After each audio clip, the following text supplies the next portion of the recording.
Nous allons parler du cycle de vie de l'oursin. Comme vous le savez, les oursins, ce sont des êtres vivants qui vivent dans la mer. Ce sont des êtres vivants aquatiques qui vivent dans la mer. Leurs aspects est présenté comme ceci. Lorsqu'on fait une dissection de l'oursin, on constate que l'oursin mâle et l'oursin femelle présentent des organites cellulaires, tels que, par exemple, l'oursin mâle il présente des gonades, ce qu'on appelle des gonades.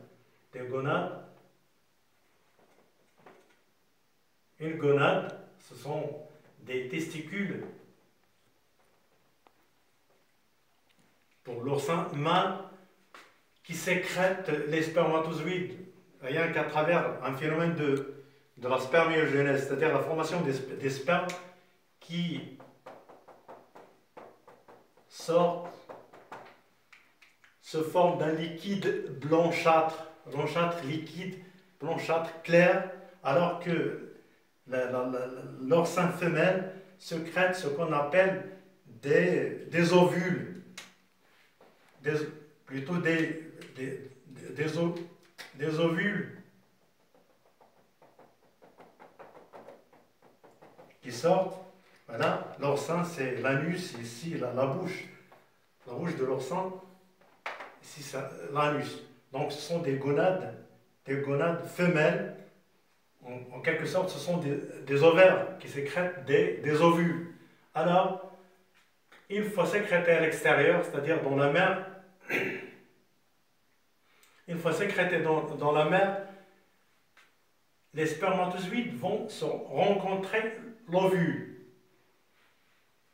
Il y aura une fécondation, cette fois-ci externe, c'est-à-dire à l'extérieur des deux organismes, à l'extérieur de l'organisme femelle. Externe, la fécondation externe. Alors, il se forme ce qu'on appelle une cellule œuf. Une cellule œuf, donc cette cellule œuf va subir ce qu'on appelle la mitose, c'est-à-dire la division cellulaire. Dans le premier stade, on aura un embryon à deux cellules, voilà, deux cellules. Et après, cette mitose, cette division cellulaire se transforme en un embryon à 4 cellules. Voilà. Et après, si on continue la mitose, on aura ce qu'on appelle le morula. Voilà, c'est une succession de cellules sur le développement de l'embryon du stade 4 au morula. Donc, il y a une multiplication des cellules.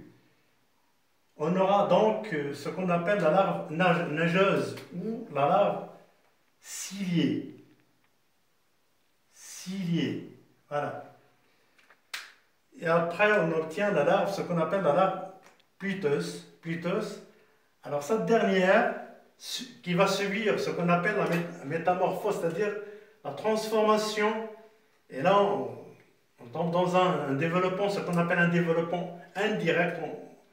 On en parlera ultérieurement, qui va donner l'oursin. Donc, il va ressembler à l'oursin adulte.